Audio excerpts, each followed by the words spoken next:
এইমাত্র পাওয়া খবর, আরও একটি গোপন তথ্য ফাঁস হলো। বেরিয়ে এলো আয়নাঘরের ভয়ঙ্কর সব কর্মকাণ্ড। সেই সব কর্মকাণ্ডগুলো এতটাই ভয়ঙ্কর যে সেখানে বন্দী থাকা ব্যক্তিদের উপরে চলত অমানসিক নির্যাতন। এমনকি তাদের প্রত্যেক দিন একাধিকবার তাদের গোপন অঙ্গে কারেন্ট শক দেওয়া হতো।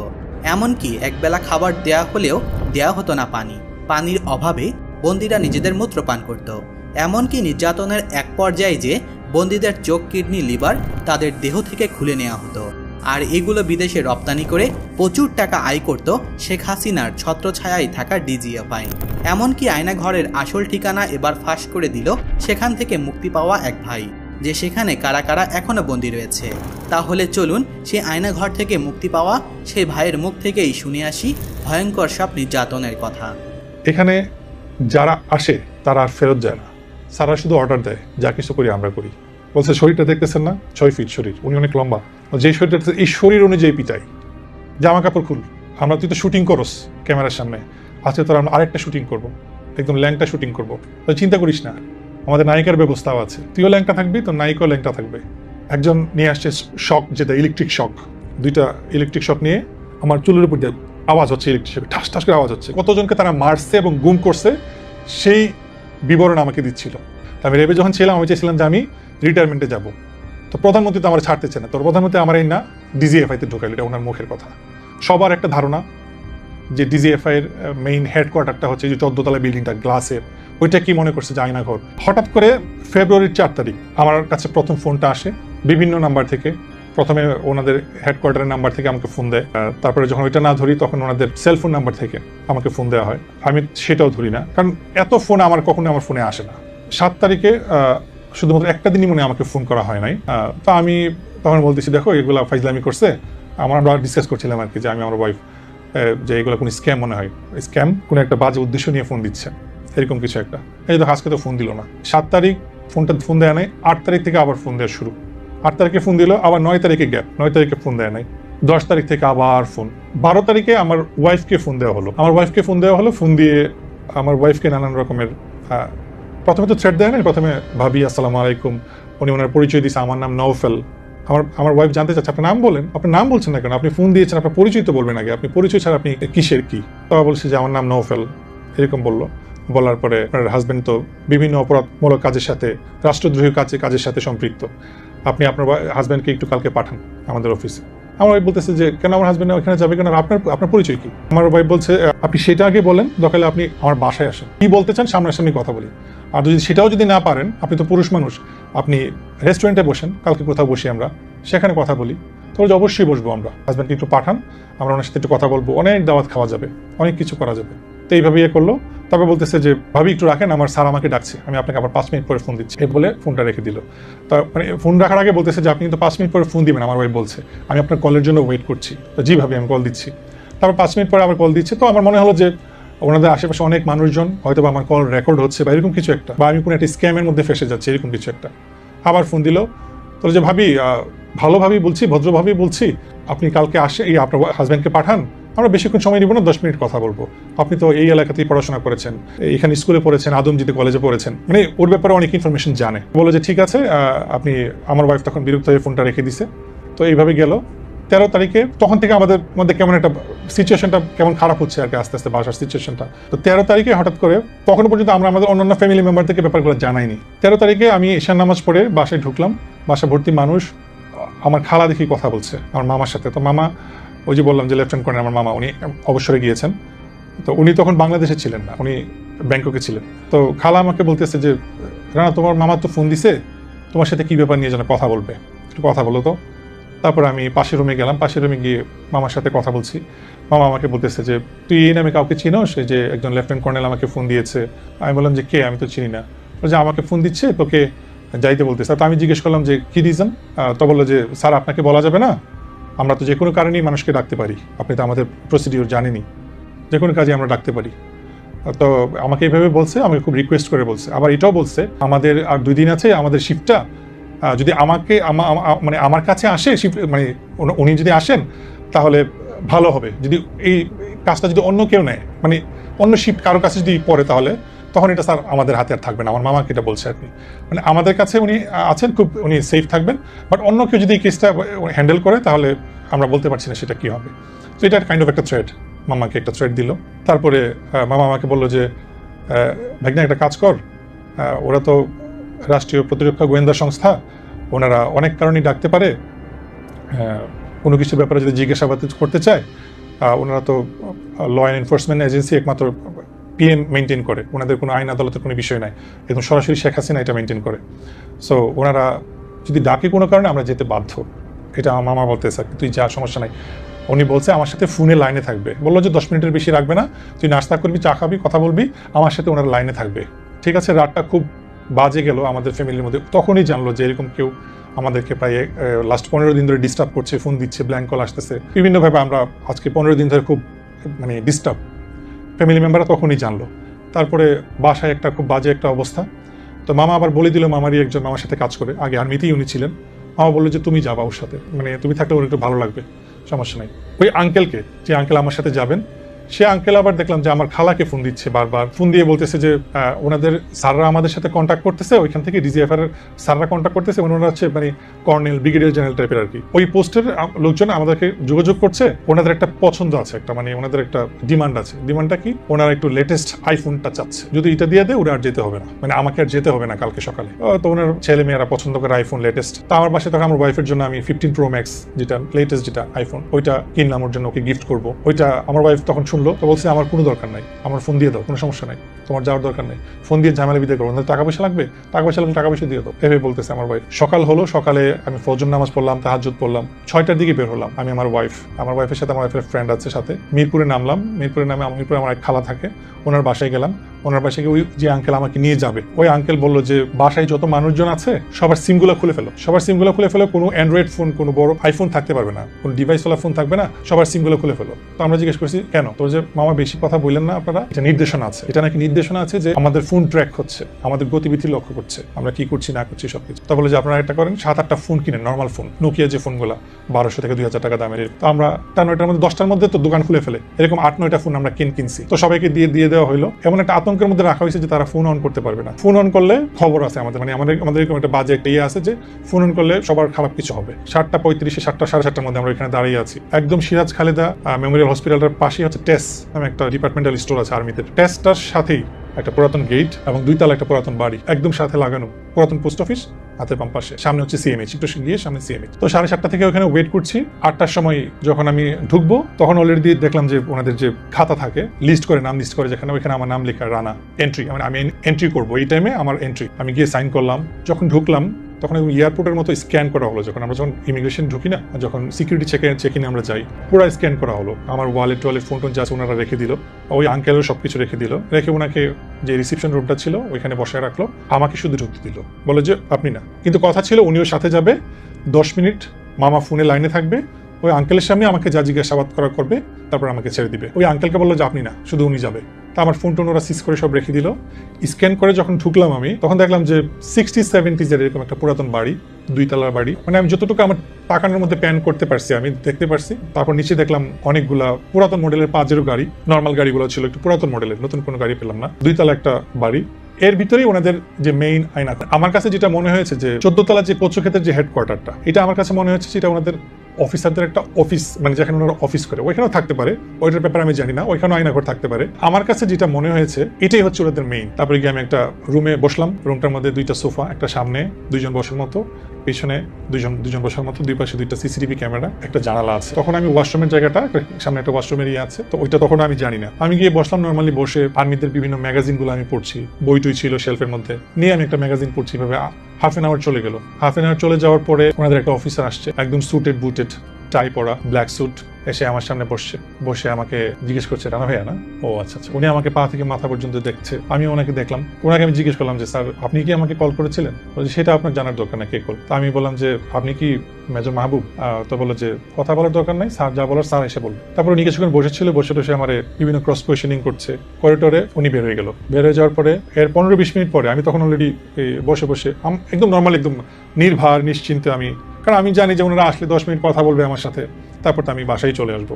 আমার সবকিছু নর্মাল। আজকে যে আমার এত বড় একটা অনুষ্ঠান, আমার অ্যানিভার্সারি অনুষ্ঠান সবকিছু ঠিক, আমার মাথায় ওইটা একটা বারের জন্য কাজ করে নাই যে ওরা আজকের দিনটা আমার সাথে ম্যাচ করবে ভয়াবহভাবে। ওনাদের যে মেইন অফিসার যে উনি আসলো, উনি একটা ক্রিম কালারের স্যুট পরা ছিল, টাই পরা, ওনারা সবাই স্যুট পরা, আর কোমরের মধ্যে একটা পিস্তল আর ওনাদের ডিজিএফআই আইডি কার্ড ঝুলছে প্রত্যেকের কোমরের মধ্যে। তারপরে এসে বসলো, বসার পরে আমাকে বলতেছে, হেই ডু ইউ নো এটা কোন জায়গা, ইংলিশে আমাকে বলছে। তাই মনে হচ্ছে না আমি জানি না। তো বললো যে জানার কথা না, আমার বলতেছে জানার কথা না। তারপরে উনি এইভাবে বসে বসে আমাকে বলতেছে, ক্যান্সার চিনেন তো না, ধরেন পায়ের মধ্যে ধরেন ক্যান্সার হইলো তখন আমরা কি করি, ধরেন আপনার এখানে ক্যান্সার হইলো আমরা তখন কি করি, পাটা কেটে ফেলে দিই তাই না, যে আপনি ওই জায়গায় আসেন। এটা হচ্ছে ওনার প্রথম কথা স্টার্ট। তারপরে বললো যে শুরু করেন। আমি বললাম স্যার হোয়াট, কি শুরু করবো? বলছে শুরু করেন, আপনি কি কি করেন, কি কি করছেন সব আমরা জানি, আপনি কি কি লেখালেখি করেন, আপনি কি কি সংগঠনের সাথে আপনি জড়িত, আপনি জঙ্গি সংগঠনের সাথে জড়িত না আরো কি কি সাথে জড়িত, আমরা সব কিছু জানি। এমন ভাবে পাজল করে ফেলছে, মানে আমি ওনাদের কথা কি অ্যান্সার দিব যখন আমি না করতেছি যে আমি এটা করি নাই বা এটা আমি জানি না। ওনাদের দেখতাম যে ফেসের মধ্যে একটা ভয়াবহ একটা রূপ, যখনই আমি না করি বা বলি যেটা আমি করি নাই বা এটা আমি জানি না, তখন দেখলাম যে ওনারা আমার প্রতি খুব ক্ষেপে যাচ্ছে, এমন একটা অবস্থা। তারপরে আমাকে বলতেছে সবকিছু আপনি শেয়ার করেন, নাহলে এই আসছেন আর কিন্তু আপনি যেতে পারবেন। পুরো টোটাল অ্যাটমসফিয়ারটা এরকম ভয়ঙ্কর ছিল, আমি বুঝতে পারছিলাম যে আমি খুব কোনো একটা বড় কিছুতে আমি ফেসে যাচ্ছি, মানে আমি এটা আমার বারবার মনে হচ্ছে, এবং সেটা আমার লাইফ থ্রেটেনিং, খুব ভয়াবহ কিছু একটা হতে যাচ্ছে। ফোন কই, আপনার ডিভাইস কই, আমার বাসায় কি কি ডিভাইস আছে? আমি বললাম আমার বাসায় আমার ফোন আছে, আমার আইপ্যাড আছে, আমার ওয়াইফের ফোন আছে, আর বাসায় কম্পিউটার ল্যাপটপ এগুলো আছে। তো বলে যে আমাদের তো এগুলো লাগবে, আমাদের এগুলো লাগবে বলে ওনারা বলে যে আপনার ফোনটা কই, ফোনটা দেন। আমার ফোনটা নিয়ে নিল ওনাদের কাছে, ফোনটা নিয়ে ওনারা আমার সোশ্যাল মিডিয়ার প্রত্যেকটা ইয়েতে আমার পাসওয়ার্ডগুলো ওনারা একটা কাগজ দিল, কাগজের মধ্যে লিখতে বললো, আমি আমার সোশ্যাল মিডিয়ার পাসওয়ার্ড সবকিছু। আমি ওনাদেরকে একটা পর্যায়ে বলছিলাম যে আপনারা আমার সোশ্যাল মিডিয়াতে আপনারা কেন ঢুকবেন? তা বলে যে কোনো কথা বলবেন না, একদম মেরে ফেল। ওনারা আমার সোশ্যাল মিডিয়াতে ঢুকলো, আমার পাসওয়ার্ড নিয়ে প্রত্যেকটা ইয়েতে ঢুকলো। হঠাৎ করে বললো যে আমার বাসায় ফোন দিয়ে বলে যে আপনি আপনার বাকি ফোনগুলা, আপনার বাসায় কি কি ডিভাইস আছে এগুলো নিয়ে আসতে বলে। তারপরে আমি আমার ওয়াইফকে ফোন দিলাম, বাসার ফোন আর তোমার ফোন যা যা আছে এগুলা নিয়ে আসো। তো আমার ওয়াইফ ফোন নিয়ে আসলো। তো মোহাম্মদপুর থেকে ক্যান্টনমেন্টে আসা, ওই দিন আবার ভ্যালেন্টাইন্স ডে, রাস্তায় হিউজ জ্যাম, ও একটা মেয়ে মানুষ, রাস্তায় গাড়িও ওইভাবে অ্যাভেলেবেল না, আমাদের যেহেতু কার নাই, সো সিএনজি ছাড়া কোনো ভরসা নাই। সো ওই মুহূর্তে সিএনজি পাওয়াটা খুব টাফ ছিল, কারণ আমি ওনাদের কাছে বন্দি, ও বাসায় এত কিছু টেক কেয়ার করতেছে, বাসায় যে কেউ রান করবে এই বিষয়গুলোতে, কারণ অন্যান্য বিষয়গুলোতে ওনাদের টেক কেয়ার করতে হবে। তো ও ফোনগুলো নিয়ে আসলো, নিয়ে এসে ওনাদের কাছে দিল। ওনাদের একটা লোক আসছে, বাইকে করে আসছে। পরে আমি যেটা শুনতে পারলাম, যারা এই ডিভাইসগুলো পিক করলো, জাহাঙ্গীর গেটে আসলো, ওই যে ক্যাপ্টেন্স যে রেস্টুরেন্টে, ওইখানে দাঁড়াইতে ওরা বললো, ওইখান থেকে ডিভাইসগুলো নিল, বলে যে আপনি চলে যান, আমাদের স্যার সবকিছু হওয়ার পরে ওকে ছেড়ে দিবে। তারপরে আমার ওয়াইফ, ও তো দিদি কানাকাটি, খুবই বাজে অবস্থা, ও এখান থেকে যাবে না এমন একটা অবস্থা। আমার ওয়াইফের সাথে ওর একটা ফ্রেন্ড ছিল, ও কোনো মধ্যে বুঝে টুঝে একবার প্রথমবারের মতো বাসায় নিয়ে গেল। ওর তখনও থ্রেট দেওয়া হয়েছে যে বাসায় গিয়ে যেন ও কাউকে কিছু না বলে। ও বাসায় গেল, বাসায় গিয়ে 5 মিনিটও বসতে পারলো না। ওই মুহূর্তে আবার আমাকে দিয়ে ফোন করে বলা হলো যে পাসপোর্ট লাগবে, আমার পাসপোর্ট লাগবে। আমার পাসপোর্ট চাওয়া হলো। আমি আমার ওয়াইফকে তখন আবার ফোন দিলাম, মানে ওরাই ফোনটা দিল, ফোন সব কিছু তো ওদের কাছে, আমার ফোনটা দিল, আপনি আমার ওয়াইফকে বলেন, কারণ আমার পাসপোর্টে আমি বলছি যে আমি দেশের বাইরে পড়াশোনা করেছি, আমার ইউকে ভিসা আছে সব কিছু। তো বলে যে এই ওর পাসপোর্টটা নিয়ে। আমি আমার ওয়াইফকে ফোন দিলাম, বললাম যে তুমি পাসপোর্টটা নিয়ে আসো। তারপরে ও পাসপোর্টটা নিয়ে আসলো আবার এইভাবে মোহাম্মদপুর থেকে। তারপরে যখন পাসপোর্টটা দিয়ে যখন দাঁড়ায় রইলো, আবার কিছুক্ষণ পরে বললো যে বাসায় আর কি ডিভাইস আছে। তারপরে ওরা কাইন্ড অফ তুই তুকারিতে চলে আসলো, এর আগ পর্যন্ত আপনিতে ছিল, তুই তুকারিতে চলে আসলো। তারপরে বলতেছে আর কি ডিভাইস আছে, এমন যে আমার ওয়াইফের একটা আইপ্যাড আছে, বাসায় পিসি আছে, তো যত ডিভাইস আছে সব আমাদের লাগবে, যদি আমরা যাই তোর বাসায় তাহলে ইট উইল বি ম্যাস, এভাবে বলতেছে। তো বুঝতেই তো পারতেছেন কি ভয়ঙ্কর অবস্থা হবে। তারপরে আমি আমার ওয়াইফকে আবার দেওয়া হলো আমাকে আইপ্যাড নিয়ে আসার, আমাকে আবার ফোন দিলাম, আইপ্যাডটা লাগবে। তো আইপ্যাডে ওর সব পড়াশোনার, ওর বইপত্র, ওর মেডিকেলের যত জিনিসপত্র সব ওর আইপ্যাডের মধ্যে ছিল, যেগুলো ওর খুব প্রয়োজনীয় জিনিসপত্র। ওর আইপ্যাডটার কথা আমি বললাম পরে, ও তো একদম, কারণ ওর অনেক প্রিয় আইপ্যাডটা, এটা দিয়ে আমরা মুভি দেখি রাত্রেবেলা নেটফ্লিক্সে। তারপরে আইপ্যাডটাও নিয়ে আসলো, নিয়ে আসার পরে ওই দিক দিয়ে আবার আমার মামা আবার ওই অফিসারকে ফোন দিল যে কি ব্যাপার, আপনি আইপ্যাডের কথা কেন বলেন, ওকে তো 10 মিনিটের বেশি রাখার কথা না, এতক্ষণ ধরে ওকে কেন আটকে রাখছে, কি হয়েছে? বলে স্যার আপনাকে এসে পরে বলবো। ফোনটা রাখার পরে ওনারা কাইন্ড অফ একটা বাজে গালি দিয়ে, মামাকে একটা বাজে গালি দিয়ে বলতেছে যে উই ডোন্ট নিড মামা, এভাবে বললো আর কি, খুব বাজে ভাবে বলে ফোনটা রেখে দিল। মানে পরে তারপরে আইপ্যাড নিয়ে আসা হলো, পাসপোর্ট নিয়ে আসা হলো, ফোন ওনাদের কাছে, সবকিছু ওনাদের কাছে, ওনারা সবকিছু সিজ করলো। তো ফোনের মধ্যে আমাদের ব্যক্তিগত ছবি, আমার ওয়াইফের, আমাদের অনেক ছবি, ফ্যামিলিগত অনেক ছবি, ওনারা কাইন্ড অফ সবাই, তখন দেখলাম যে 16-17 জন আসছে, এক একজনকে দাওয়াত দিয়ে আনে, যেভাবে আনে ফোন দিয়ে ধরেন এক একজন এক এক জায়গায় ছিল দায়িত্বরত, তাদেরকে ফোন দিয়ে এই তুমি কই আছো, এভাবে প্রায় 16-17 জনকে ডেকে নিয়ে আসছে। কেউ পায়ে উপরে এভাবে পা উপরে তুলে বসছে সোফার উপরে, কেউ এভাবে কারো ঘাড়ে হাত দিয়ে, মানে এটা যেন একটা, আমি যেন একটা জলসা ঘর, একটা তামাশা ঘর, আমি একটা তামাশার মধ্যে পড়ে গেছি। সবাই কাইন্ড অফ আমাকে নিয়ে একটা তামাশা করতো। এক পর্যায়ে আমাকে বলতেছে জামা কাপড় খুল, আমরা তুই তো শুটিং করস, আজকে তোর আমরা আরেকটা শুটিং করবো, একদম ল্যাংটা শুটিং করবো, চিন্তা করিস না, আমাদের নায়িকার ব্যবস্থাও আছে, তুইও ল্যাংটা থাকবি, তোর নায়িকাও ল্যাংটা থাকবে, আমরা শুটিং করবো এখন। তারপরে আমার জামা কাপড় খুলতে নিছিল, ঠিক ওই মুহূর্তে আমাদের মহিলা একটা অফিসার বলতেছে কি স্যার শুটিং করছেন নাকি? তো বলছে জি জি ম্যাম। তো ওই মহিলাটা ঢুকছে পরে, আমি তো এইভাবে ছিলাম, আমি তো দেখি নাই, বাট ভয়েসটা শুনলাম। ওই মহিলার কারণে হয়তো আমার জামা কাপড়টা খোলা হয় না। আর কিছুক্ষণ পরেই সবাইকে দাঁড়া করে এলো, যে অফিসারগুলো ছিল, ওনাদেরকে দেখে আমার বেশ কয়েকজনকে মনে হয়েছে তারা বাংলাদেশি না, তাদের অ্যাকসেন্ট, বডি ল্যাঙ্গুয়েজ, আমাদের বাংলাদেশিদের ফিগার তো আমরা জানি। তো এক একজনকে পরিচয় দিচ্ছিল, মানে তাদের মানে এক একজনের আইডেন্টিটিটা এইভাবে ওনারা বলতেছিল যে আমি এতটা এনকাউন্টার করছি। একজন বলতেছে, প্রথম যে বলছে আপনি আমার চিনেন না এখনো, কিন্তু এখন চিনি, এই হাত দিয়ে 157 জনকে এনকাউন্টার, 157 জনকে এনকাউন্টার। আরেকজন বলতেছে 154 স্যার, আরেকজন বলতেছে স্যার আমার 60-এর উপরে। এভাবে সবাই মানে কতজনকে তারা মারছে এবং গুম করছে সেই বিবরণ আমাকে দিচ্ছিল। এইভাবে কন্টিনিউয়াসলি দিল, দেওয়ার পরে তারা চলে গেল। তারপরে 3টা অফিসার পুরো টাইমটাতে ছিল। এর আগে যতক্ষণ তামাশা করার আমার সাথে, আমাকে মেন্টালি টর্চার করার সেটা করছে। তারপরে তারা দিস্তার পর দিস্তা কাগজ, সাদা কাগজ নিয়ে আসছে আমার কাছে, বলে যে আপনি লেখালেখি পছন্দ করেন, আজকে আপনার ইতিহাস লিখেন, যত মনে চাই ইতিহাস লিখেন, বাট সত্য লিখতে হবে। দিয়ে আমাকে এতগুলো সাদা পেপার দিল, কাগজ দিল। আমি বললাম যে কি লিখবো? বলে যে আপনি এটা করছেন, জঙ্গি এটা করছেন, এটার সাথে জড়িত ছিলেন, জামাত শিবির, আপনি এই পোস্ট করছেন, এই সবকিছু আপনি লিখেন। তা আমি আমার কাইন্ড অফ ফোর্সফুলি সবকিছু করাচ্ছে, লিখাচ্ছে, এই করছে। লিখে দেখে আবার ওনারা পড়ে, একজনকে শোনায়, মানে স্কুলের পড়ার মতো আর কি, একজনকে শোনাচ্ছে। বলছে আবার লেখে। আমি ভাবলাম যে হয়তো আমার লেখায় কোনো ভুল হয়েছে, এই জন্য আমাকে আবার লিখতে বলছে। 2বার গেল, 2বার আবার লিখলাম, সেম জিনিসগুলো লিখলাম, অনেকগুলো পেজ লিখলাম। লিখার পরে ধরেন সবসময় তো এক সেন্সে আমি লিখতেছি না তা না, একটা মিস্টেক হইতে পারে, একটা অক্ষর বা একটা লাইন বা একটা সেন্টেন্স বা একটা ওয়ার্ড মিস হতে পারে। এটার সাথে আগেরটা কেন ম্যাচ করলো না, আগের লেখাটা কেন ম্যাচ করলো না, একটু আগে যেটা লিখে দিলাম, সেই জন্য তারা খেপে গেছে, ওইটা ছিঁড়ে ফেলছে, ছিঁড়ে আমাকে আবার মুখের উপর ছিঁড়ে মারছে যে আমি আবার যেন লিখি। এভাবে মানে আমি 1 দেখে 1.5 দিস্তা আমি লিখছি, শুধু আমার হাত ব্যথা হয়ে গেছে। আমি জীবনে এত, আমার এক্সামে এত লেখা লিখি। লিখলাম, লেখানোর পরে ওনারা স্ট্যাম্প নিয়ে আসলো, 300 টাকার স্ট্যাম্প, একটু পরে নিয়ে আসলো। তখন সন্ধ্যার দিকে স্ট্যাম্প নিয়ে আমাকে ইচ্ছা মতো জোর জবরদস্তি করে আমি এই সংগঠনের সাথে কি হক্কাতুল জিহাদ আর কি জিহাদ, বিভিন্ন কয়েকটা জিহাদ সংগঠনের, এগুলো আমাকে লিখতে বললো। আমি অনেক কিছু আমাকে লিখাইছে, এই দিয়ে পিস্তল তাক করা অলরেডি আমার ইয়েতে। এর একটু পরেই আমি যখন স্টেটমেন্টটা দিলাম, লিখে দিলাম, লেখা দেওয়ার পরে ওনারা একজনকে বললো যাও জিনিস নিয়ে আসো, কথাটা ছিল এটা এইভাবে। তো একজন গেল, একটু ইয়াং টাইপের একটা ছেলে ওনাদের ভিতরেই। তারপরে কয়েকজনকে ফোন দিল, এইভাবে কয়েকজনকে ফোন দিল, এক একজনের কাছে এক এক জিনিসপত্র। একজন নিয়ে আসছে শক, যেটা ইলেকট্রিক শক প্যাকেট, নতুন একটা প্যাকেট, পলিথিন থেকে বের করে সুন্দর করে এইভাবে আমাকে দেখাচ্ছে, আমার কাছে এনে এইভাবে দেখাচ্ছে, মানে আমার মুখের কাছে এসে আমাকে এভাবে ভয় দেখাচ্ছে। তারপরে আরো কয়েকজনে মিলে এমন কিছু অস্ত্র নিয়ে আসছে, যে অস্ত্রগুলো আমি নেটফ্লিক্সে থ্রিলার মুভিতে, সাইকো থ্রিলার মুভিতে আমি দেখেছি। এরকম লোহার রডের মতো, এরকম বড়, এতটুকু হবে একটা অস্ত্র। এটা চতুর্দিকে লোহার কাটার মতো, চতুর্দিকে শুধু ধরার মতো একটা স্টিকের মতো এই জায়গাটা আছে, আর পুরো জায়গাটা হচ্ছে লোহা দিয়ে, চতুর্দিকে লোহা। এটা একটা দেখলাম। হরর থ্রিলার মুভিতে যেগুলো দেখি, সাইকো থ্রিলার মুভিগুলোতে যেগুলো টর্চার সেলগুলোতে যেইগুলো ইউজ করা হয়, আমি বাংলাদেশে কোনোদিন চিন্তা করি না যে এরকম কোনো অস্ত্র বা এরকম কিছু আছে। এমন টাইপের কিছু প্লাস বা কাটার, যেগুলো দিয়ে নখ কাটা হয়, নখ তুলে ফেলা হয়, জিব্বা তুলে ফেলা হয়, চোখ তুলে ফেলা হয়, বিভিন্ন রকমের, মানে এভাবে রাখছে একটা জায়গার মধ্যে, এটা মানে আমার চোখের সামনে রাখছে। এগুলো 20 থেকে 25টা হবে, মানে এই অস্ত্র আমি আমার জন্মের পর কোনোদিন দেখি। এগুলো রাখছে, রাখার পরে একজন এসে আমার এখানে পা তুলছে, পা তুলে আমার চুলের উপর দিয়ে ইলেকট্রিক শর্ট, আমার শরীরে টাচ করে নেই। একটা ভালো জিনিস হয়েছে, সেটা এই 2 দিন ওদের কাছে ছিলাম, আমার বডিতে টাচ করে নেই, কিন্তু ওরা আমাকে ভয় দেখাইছে। একজন এখানে পাটা রাখলো, পাটা রেখে 2টা ইলেকট্রিক শক নিয়ে আমার চুলের উপর দিয়ে আওয়াজ হচ্ছে, ইলেকট্রিক শক ঠাস ঠাস করে আওয়াজ হচ্ছে, কিন্তু আমার গায়ে দিচ্ছে। আরেকজন আসছে হচ্ছে ওই কাটার নিয়ে, যেগুলো দিয়ে জিভ কাটা হয়, ঠোঁট কাটা হয়, নখ কাটা হয়, উপরে ফেলা হয়, এগুলো এসে আমার ঠোঁটের এখানে, আমার দাড়ির এখানে এভাবে এরকম করতেছে। আমি আওয়াজ শুনতেছি, আমার তখন এমন লাগতেছে মনে হচ্ছে আমি পাগল হয়ে যাবো, মানে আমার দমটা তখন বের হয়ে যাচ্ছে, এমন একটা অবস্থা, আত্মাটা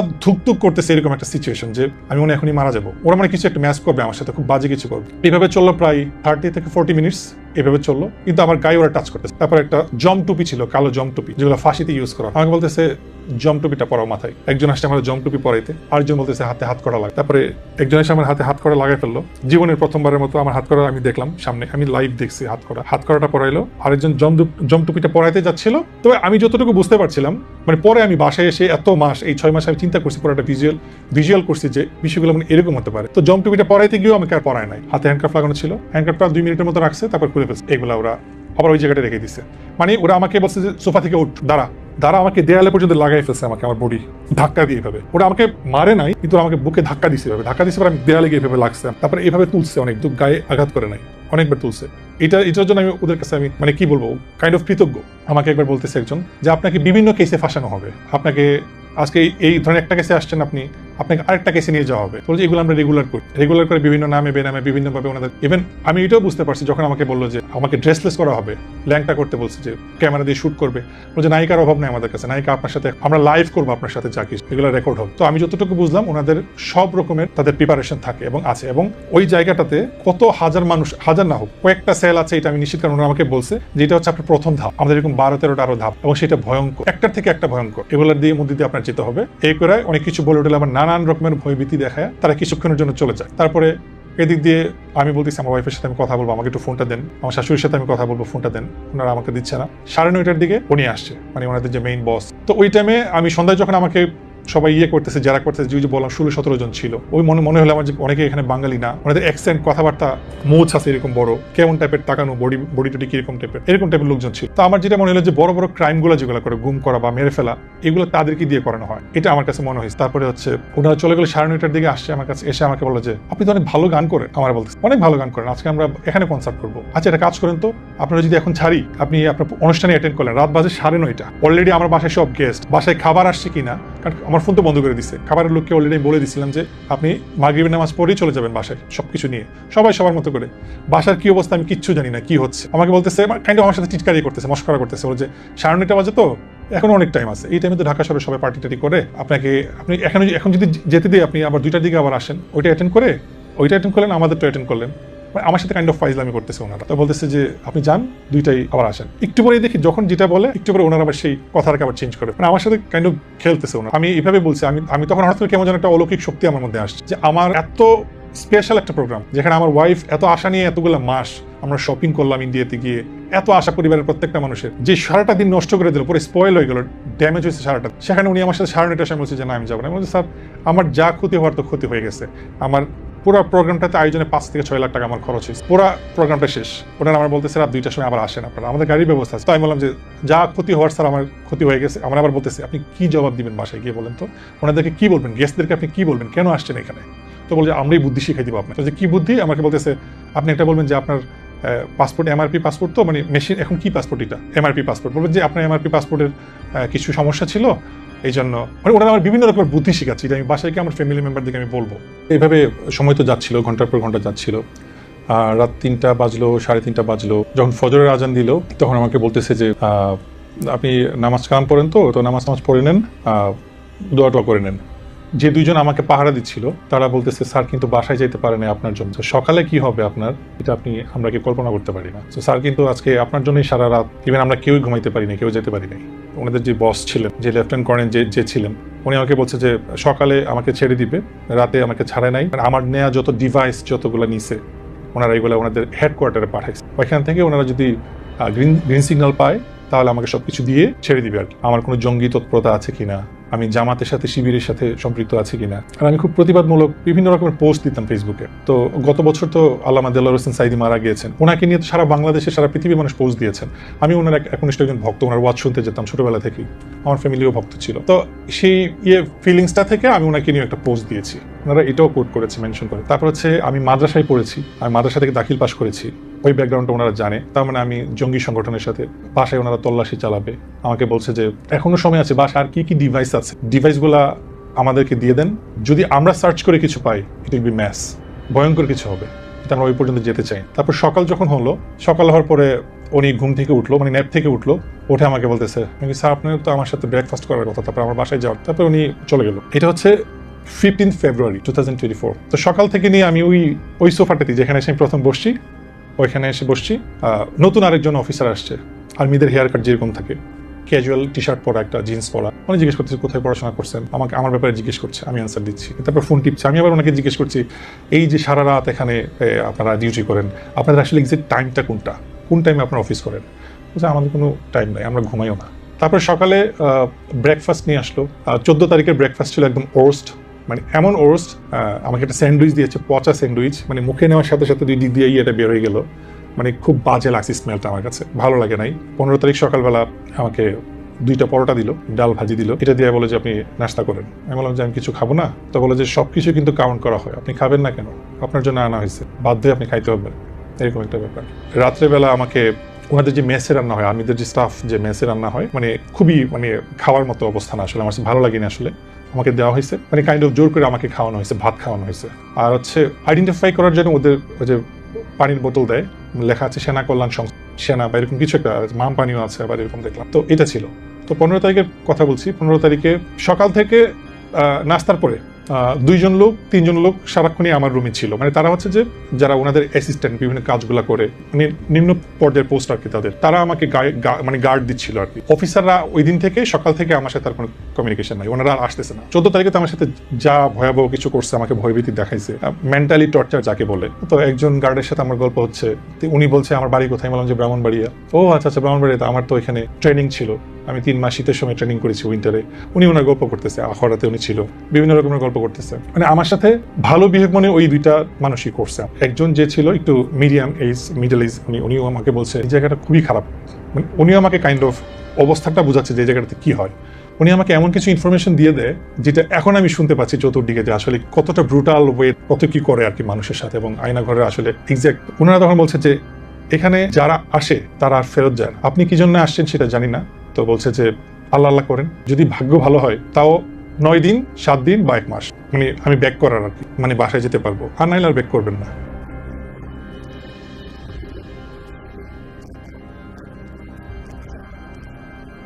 ওনারা শুধু এটাই বললো যে প্রচুর, মানে এই প্রচুর দিয়ে আমি বুঝতে পারি যে এখানে থাউজেন্ডস এবং। উনি কিছুক্ষণ গল্প টল্প করলো, গল্প টল্প করার পরে ধরেন উনি ওয়াশরুমে গেল বা লাঞ্চ ব্রেকে গেল বা কোনো কিছুর জন্য গেল, আরেকজনকে দিয়ে গেল। উনি আবার আমার সাথে গল্প, ভালো বিহেভ করতেছে, কথাবার্তা বলতেছে। আর উনি আবার এমন এমন গল্প করতেছে যে ধরেন ওনাদের বসদের সাথে ওনারা সাথে আছে, ওনাদের একটু পাওয়ার আছে, যা ইচ্ছা তা ওনারা করতে পারে এই ডিজিএফ এর নাম ভাঙিয়ে। তো ওনারা আবার বলতেছে যে আমার গ্রামে এমন একটা কিছু হয়েছিল, জায়গা সম্পত্তি নিয়ে বিভিন্ন কিছু নিয়ে অনেকগুলো টাকা এক জায়গায় পেতাম, তো টাকাটা দিচ্ছিল না। ও তো জানে না যে আমি আসলে কোন জায়গায় কাজ করি। তা আমি আমার বসকে বললাম যে স্যার 15-20 লাখ টাকা তো আমার জায়গার দাম, এরকম এরকম টাকাটা দিচ্ছে না, কি করতে পারি? তো বস আমার বলছে, এভাবে ইশারা দিয়ে বলছে।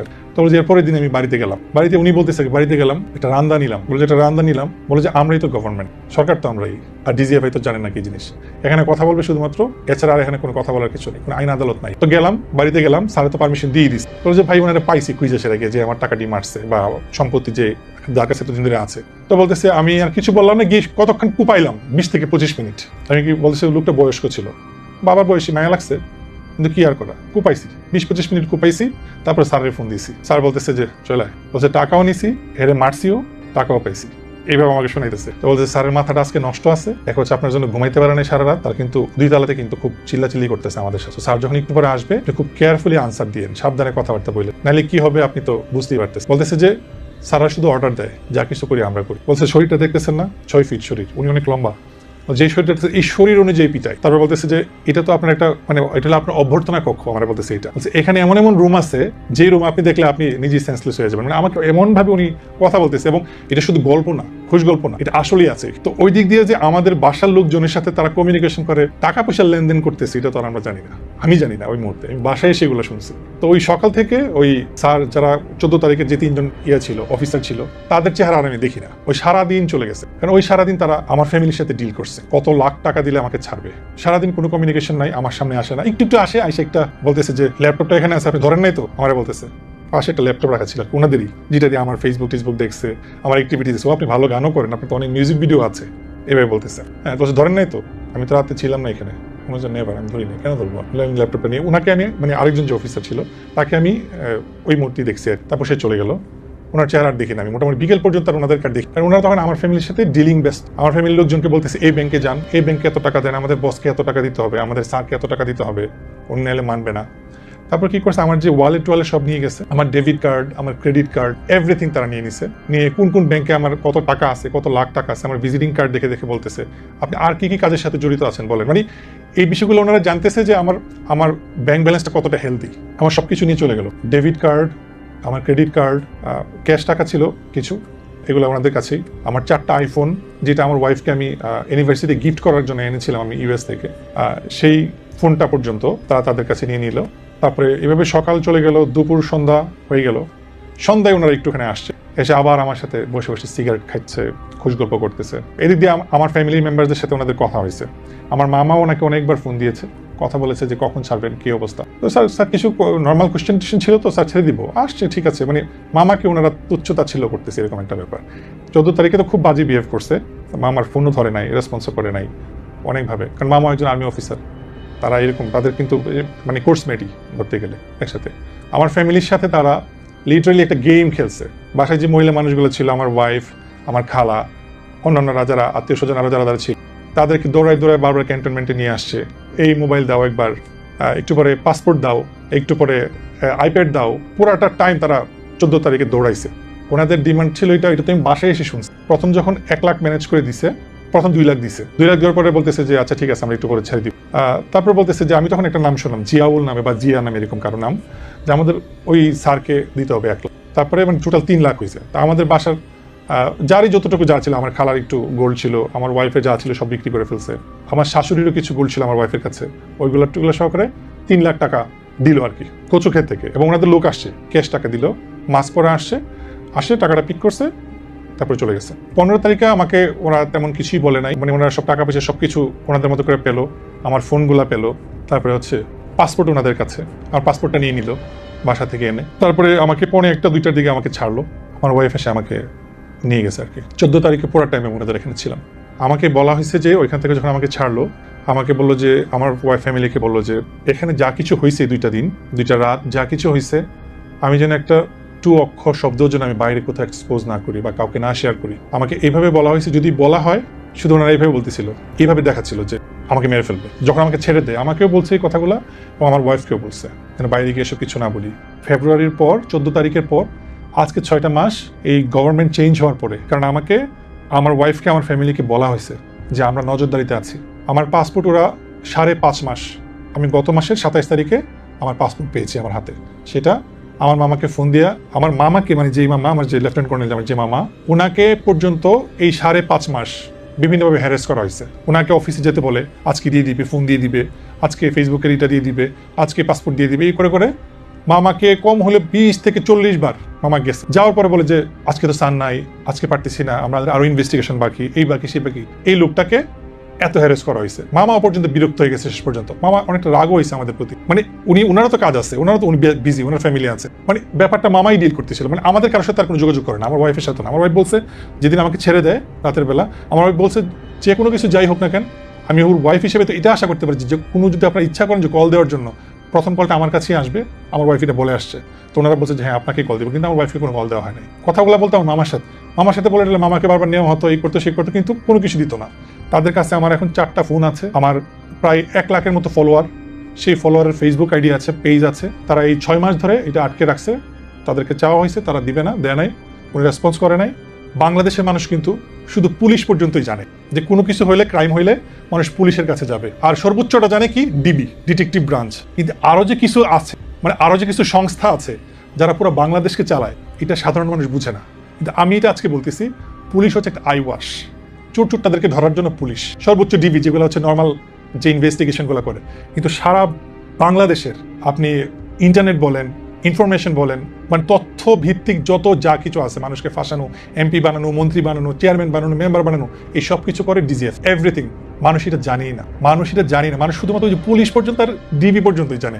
আরো যে সংস্থা আছে ডিজিএফআই, এনএসআই, এসএসএফ, ওই সম্বন্ধে মানুষের কোনো আইডিয়াই নাই। তারপর যে অফিসারটা ছিল সে বলতেছে যে আমি র্যাবে ছিলাম 7 বছর 8 বছর, বুঝে নিত, আমি কাজ করতে চাই না, কিন্তু প্রধানমন্ত্রী তো আমার ছাড়তে চায় না, এভাবে বলছে কথা। আমি র্যাবে যখন ছিলাম আমি চাইছিলাম যে আমি রিটায়ারমেন্টে যাবো, তো প্রধানমন্ত্রী তো আমার ছাড়তে চায় না, তো প্রধানমন্ত্রী আমার এই না ডিজিএফআইতে ঢুকাইল, এটা ওনার মুখে। তো বলতেছে এই জন্য আমি এখানে। তো বুঝুন তো কত প্রিয় আমি প্রধানমন্ত্রী, আমার এইভাবে বলতেছে, খুব প্রাউডলি বলতেছে। আর বাকি অফিসারগুলো তো বলতেছিল এতজনকে মারছে, এনকাউন্টার করছে, খুব প্রাউডলি। ওনাদের ফেসের মধ্যে কোনো নাই, অনুশোচনা বোধ নাই যে এতগুলো মানুষকে মারছে, এতগুলো মায়ের বুক খালি করছে, এতগুলা সন্তানের বাবাকে মারছে, অনেক মানুষ, হিসাব ছাড়া সেটা। এবং সবার একটা ধারণা যে ডিজিএফআই এর মেইন হেডকোয়ার্টারটা হচ্ছে যে 14 তলা বিল্ডিংটা গ্লাসের, ওইটা কি মনে করছে যে আয়নাঘর। অনেক মানুষ কিন্তু এটাও বলে যে আমার বাসা তো কাফরুলে কোচো খেতে, প্রতিদিন আমি স্কুলে যাই, কলেজে যাই, বাজারে যাই, অফিসে যাই, এই বিল্ডিংটা তো চোখে পড়ে। এখন মানুষ বলতেছে এই বিল্ডিংয়ে যে এত কিছু হয় আমরা তো জানতাম না। এই যে এই সরকার পরিবর্তনের পরে মানুষজন যখন কথাবার্তা উঠতেছে আয়নাঘর নিয়ে, তখন কিন্তু মানুষজন এই ব্যাপারগুলো নিয়ে কথা বলছে। কিন্তু আমার বিশ্বাস সারা বাংলাদেশ তো অনেক জায়গায় ওদের এই টর্চার সেলগুলো আছে, গোপন সেলগুলো আছে,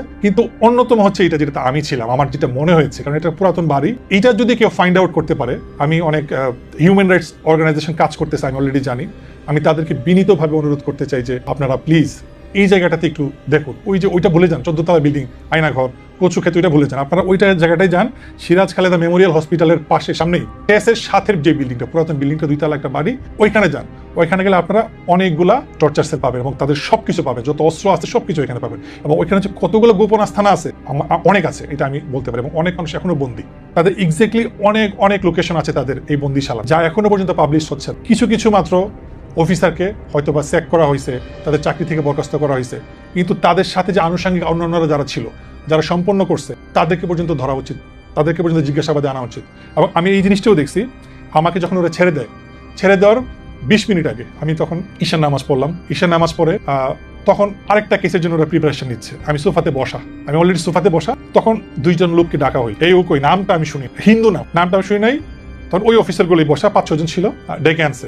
ওনারা এইভাবে পিছিয়ে হাত দিয়ে দাঁড়াইছে, ইয়েস স্যার, এইভাবে। তো ওনারা, আমার কাহিনী তো শেষ, আমার তো যা টাকা পয়সা পাওয়ার, যা পাওয়ার গেইন করার তো পেয়ে গেছে, সব তো পেয়ে গেছে, এখন তো আরেকজনকে ফাঁসাইতে হবে। তো আমাকে মানে শুক্রবার বা শনিবারে ছাড়ছে, তো রবিবার আরেকজনকে আমার মতো মুরগা বানাবে, এরকম ভাবে বলদ বানাবে।